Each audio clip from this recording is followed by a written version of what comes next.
Adam Gase joining Waddle and Silvy on ESPN 1000. Adam, how you feeling today? Good. How you guys doing? Things are great. It's been a long time since we last spoke. So pick up the story from there. When you were named Dolphins head coach, I believe they had a young coach on the staff already named Ben Johnson. Can you pick it up from there? Yeah. So Ben was a holdover from being with Philbin. And then when Dan took over, he promoted him, made him the tight ends coach. And then when I came in, we had a couple young guys on the staff that we wanted to keep, and Ben was one of them. And then he was kind of an offensive assistant working with the wide receivers. And then we promoted him. I think it's 2018. We promoted him to wide receivers coach. Adam, is this the expectation you had for him, that at some point he would climb the ladder and have the success that he has had in Detroit? Yeah, you never really know, but I would say that Ben really kind of stuck out, early when we were there, especially in the spring. You just kind of always notice that he was very active on the field. Like, he was that guy that you'd look up and you're like, why is this guy's shirt a different color than everybody else's? Because he'd just be drenched in sweat from just grinding with the wideouts, doing drills. He was being a former quarterback. Like, they loved it because they were always getting nice, pretty balls thrown towards them when they were working their individual.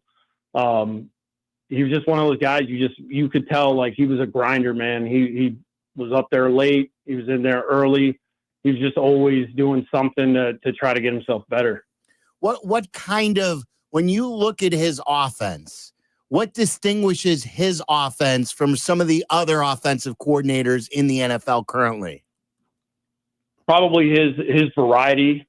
I don't think a lot of, what makes him tough probably is his defensive coordinators aren't really sure what's coming, what's going to be the focus of that game. I think he does a good job of in-game adjustments. If something's not quite going the way they want it to, you'll see something different in the second half. And there's a lot of thought, or there are a lot of questions here, Adam, about whether or not that offensive creativity and success will translate as a head coach as well as offensive play caller. Do you think that added role is something that he's ready for and something he'll excel at? Yeah, I think if Ben gets the opportunity, he'll do a great job. And I think he'll be able to, I don't know whether or not he's planning on calling plays or if he's looking to just kind of be the CEO and let somebody else call plays. But, if he ends up calling plays, he'll do a great job. He'll figure out kind of the timing and how to manage everything. I mean, that's really the key. That's the hardest part of doing that job and being a play caller is, your time gets, it gets tight. And to still be the offensive coordinator, that's what makes it difficult. And the guys that are successful doing it, they figure out the right rhythm and find a way to make sure that their offenses are performing the way they want. And that's where I was going to ask you that next. How difficult is it to be both head coach and CEO and the play caller of a team? How is time management the biggest issue that you really have to work on? It's huge. It's tough. I mean, it's like any other job there is when you got a lot of responsibility. Is you're trying to manage time and making sure that you're using that time wisely, preparing for that next game. And things come up that aren't really in the head coaching manual. So you got to be able to adjust on your feet and make some adjustments as far as, hey, you thought you were going to have this schedule, and then one thing gets out of whack, and now your whole day turns into something different. Adam Gase joining us, the former offensive coordinator of the Bears. He coached the Dolphins. He coached the Jets. And he worked with Ben Johnson as the head coach at Miami.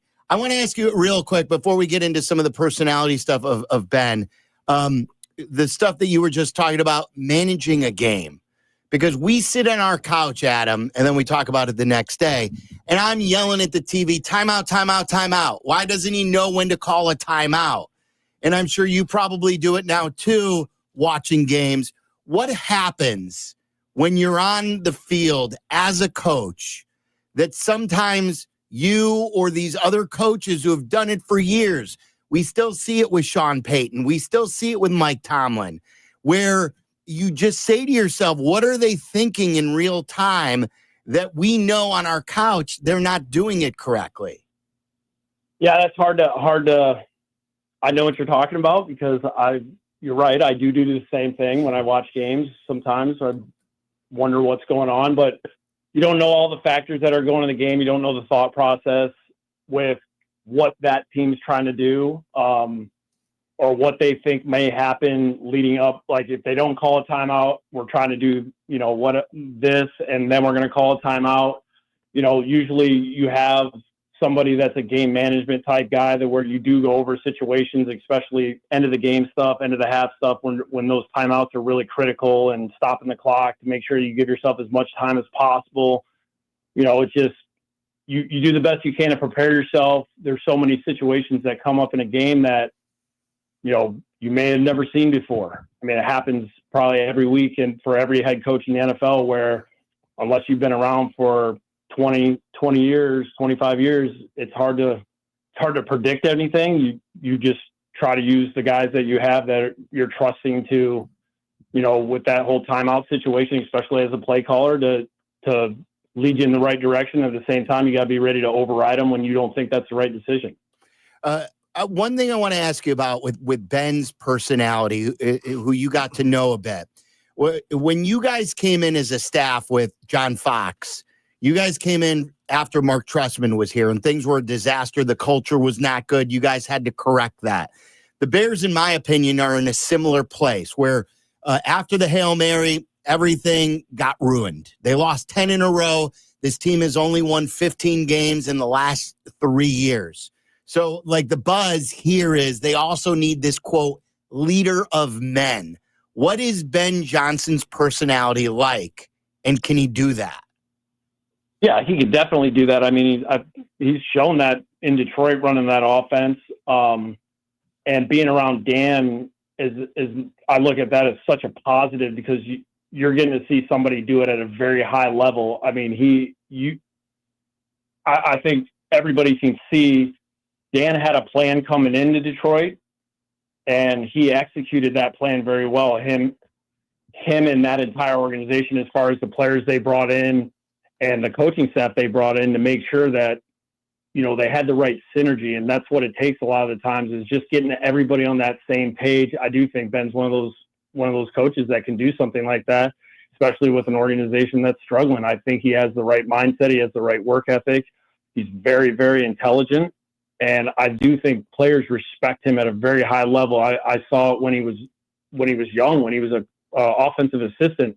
Players respected him because of his knowledge.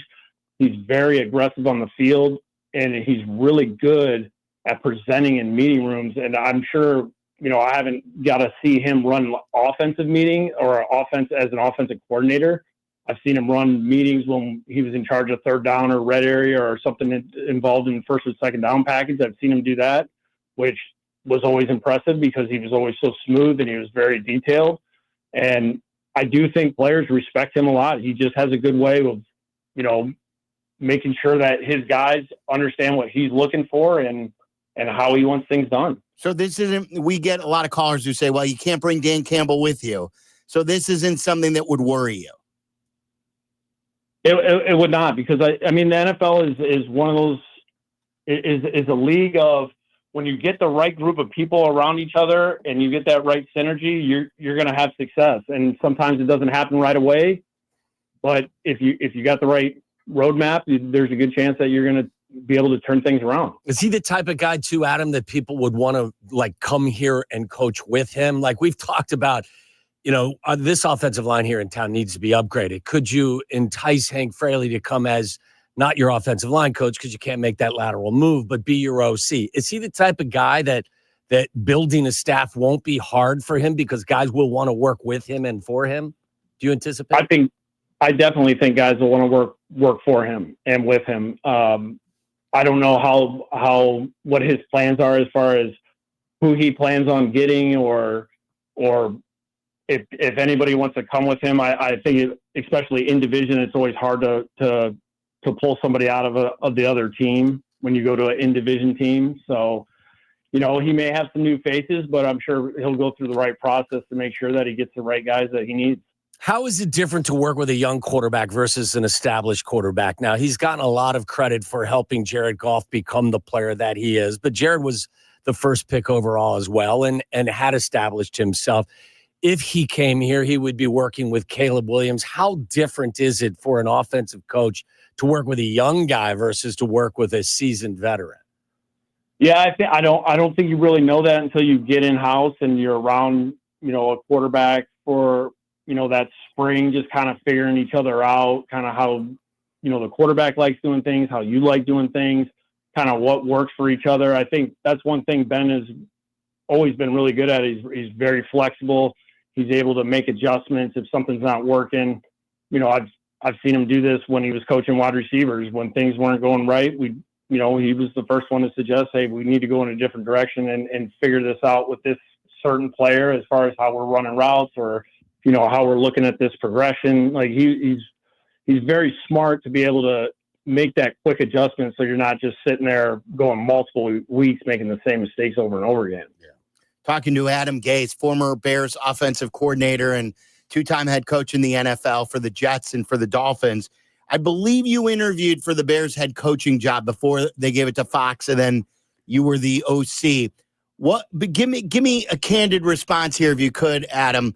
What was your initial impression of Bears management, and what is it like working for the Bears? So I grew up a Bears fan.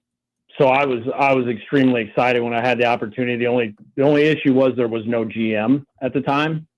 So it was Mr. McCaskey, Ted Phillips, and Ernie Accorsi in the interview. So it was kind of one of those things where I had that weekend, we had a bye. So I did 4 interviews that weekend. They were one of the teams. They at least wanted to have a chance to talk with me because if we did win, a few games, we might not be able to talk until, that's that bye week of the Super Bowl, which we didn't end up getting there that year. But, they were just trying to make sure that they at least had me on the books as we talked to the guy. So I enjoyed it. It was great for me just because of, my love for the Bears and I wanted to go there. I was excited when Foxy got it and then I had that chance to go there myself. That was a big deal for me in my career. When you talk to others in the NFL universe now, what is kind of like the common thought of what kind of job this is and how good a job it is? Well, it's a historic job, first of all, which I know a lot of coaches look at it like that. And at the same time, you have a guy that was the first pick of the draft last year and did a lot of positive things. I know it's not always fun to go through the season they just went through, for sure. When you have that many changes that are occurring and then now all of a sudden you're going into your second year and it's going to start over again, but you can't replace those experiences that he went through this year. I promise you there was a lot of positive things that came out of this year for him, especially. And there'll probably be a lot of guys back that did play well enough to where the next coaching staff will want those guys to be a part of what they got going on next. And, those kind of chemistries are always going to be good for a young quarterback. You connected with Cutler and you got a lot out of Cutler that year. What do you, when you look at Caleb, if you were his OC, what would you attack first with Caleb? It's just, I don't know what system they were running this year. I know what he ran in college. I don't know if it needs to be something similar to that to make him feel extremely comfortable or if he's comfortable learning new things. Every quarterback's a little different.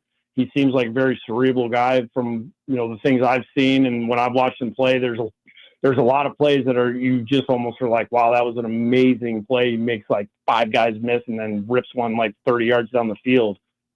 There's a lot of positives when I look at him. And I think the first thing I would just be trying to make sure that he understood, the details of really your concepts that you're trying to do and make sure that he knew all his outs to make sure when pressure does happen, he can get rid of the ball and, avoid some of those sacks and maybe avoid some of those hits that he took because he was trying to make plays.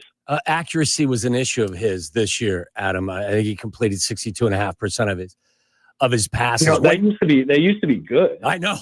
These days, if you're not completing 67, 50%. Yeah. Oh my goodness. Yeah. If Harbaugh was completing, 14 of 28, we thought, there was a celebration that night. But like now the game has changed. When a quarterback's accuracy isn't what it should be, what usually is at the core of that? Is it fundamentals? Is it footwork? What is it? And how much can it improve?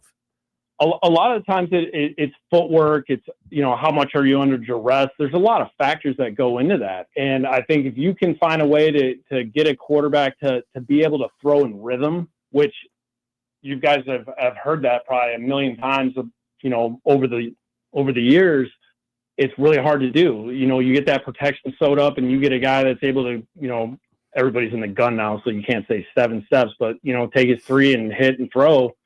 Like you get a guy in rhythm enough, all of a sudden that accuracy improves. Yeah. Talking to Adam Gase, it's Waddle and Silvy on ESPN 1000. Here are who the Bears are interested in for their head coaching candidates. I hope you have some time here. Ben Johnson, as we've talked about, they've talked to Drew Petzing, Aaron Glenn, Ron Rivera, Anthony Weaver, Thomas Brown, Mike Kafka, Pete Carroll. McCarthy's going to be in town tomorrow to interview. Brian Flores, Arthur Smith, Todd Monken, David Shaw, Joe Brady, Cliff Kingsbury, Matt Campbell, Adam Stenavich, Vance Joseph, and maybe Marcus Freeman if he's interested. Of those names that I mentioned, Adam, who intrigues you the most? I mean, that is brutal for me. I mean, like 3 of those guys I've worked with, and one of them lives down the road from me. So, I mean, can I pass on that now that I'm not working for anybody? I can just say no comment. Yeah. Who are the two? I'll say this. There's a lot of great names on that list, and there's a lot of really, really good coaches and a lot of guys that have head coaching experience that, whether they had success or not at their last job, I'm sure they've learned a lot, and they'll be even better in their next chance. Who are the other 2 guys that you've worked with besides Ben? So Vance Joseph we were together in San Francisco in 2008, and then he was my defense coordinator in Miami, and then he abandoned me for Denver to take the head coaching job. And then Anthony Weaver lives down the road from me. Oh, he does? Yeah. Do you think he's got a good head coaching future? Absolutely. I love Anthony. He's got a presence to him. I know all the guys at the Dolphins that ever talk about him always talk very highly of him, especially a lot of the staff and players that I've ever run into that I see down here on the golf course. And, those guys always say have high remarks for him. With regard to Mike McCarthy's system, there have been some that have criticized it and called it a bit antiquated. When you watch what the Cowboys do on offense, is there a significant difference between what he's doing now and what other teams are doing? I think Mike does what's best for whatever his talent pool is. Like whoever he has, if he's got a really good group of players, he'll spread that ball out and find different ways and unique ways to move the ball around. And, if he's only got a couple guys, he'll get those guys the ball. Right. I mean, I do think Mike's really good at getting his best players the ball and really try to, use that to move the ball, series in and series out. I know this year, with the amount of injuries they had and they were dealing with some stuff in the off season, leading into this season. I mean, that couldn't have been an easy thing to go through. I do think the fact that they were able to do what they did with the amount of injuries they had, I was a little surprised. When you watch these games on whenever they're on with the educated eye that you have, whose system is most appealing? Who's the best play caller, do you think, in the NFL right now? I mean, I'm a little biased. I mean, it's like some of these guys I'm close with, but like Sean and Kyle right now, I've been doing, some of the stuff they do is really been, I don't know if it's innovating or if they just have a good way of calling the game. They spread the ball out.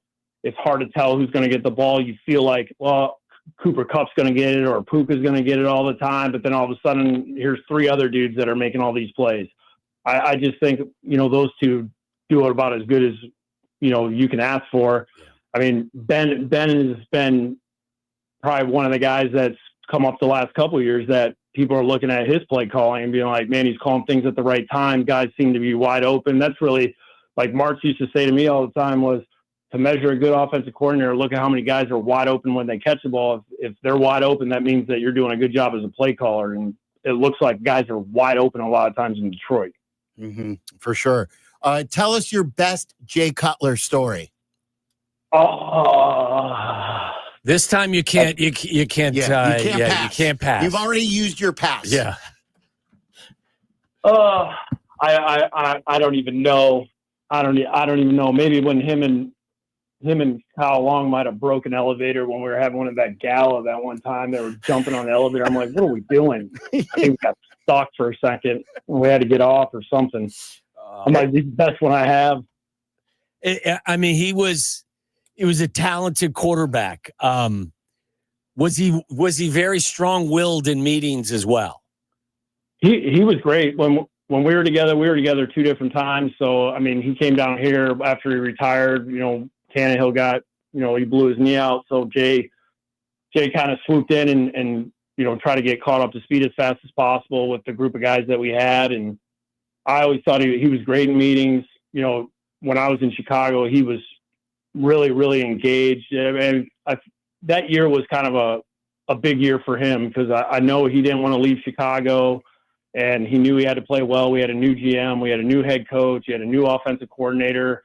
He was great for us, in that 1 year that I was there. Yeah. Then Waddle always tells the story because he got to know Foxy. Oh yeah, Foxy's a good friend. That back in Denver, when Tebow was practicing one day, that the passes kept coming out more and more inaccurate, and that one of the coaches yelled, "What, Waddle?" I think the story is, Timmy, are you sure you're left-handed? I think was the story that Foxy constantly would tell. And then Tim went out and won the playoff game. I don't recall that, but I will say this: when we got in a game and he had 4 quarters to work and it was a tight game, he was going to figure out a way to win it at the end. And when you had him at the size he was at that time and Willis McGahee running the ball, by the 4th quarter, those guys did not want to tackle those two. I mean, that was two big guys really going downhill, and Tim was physical. I mean, when he ran the ball, like they knew he was coming. He wasn't sliding. He was throwing his shoulder down, and then when it was crunch time, that ball was accurate. Mm-hmm. Any interest in you getting back in the OC role? We'll see. I mean, it's been a few years. Well, you never know. I might pop up one of these days. Have you enjoyed kind of the hiatus from coaching? Yeah, it's been good. My kids were at a great age. Right now I got 15, 13, and 11. So the last 4 years I've been able to see things that I never saw when they were younger. I've missed everything and being able to go to all their sports and help in practice and being able to hang out with my kids and my wife. That's been a good experience for me just because I've never been able to do it before. Yeah. Sure. Adam, we really enjoyed catching up. Thanks for the info. Thanks, Adam.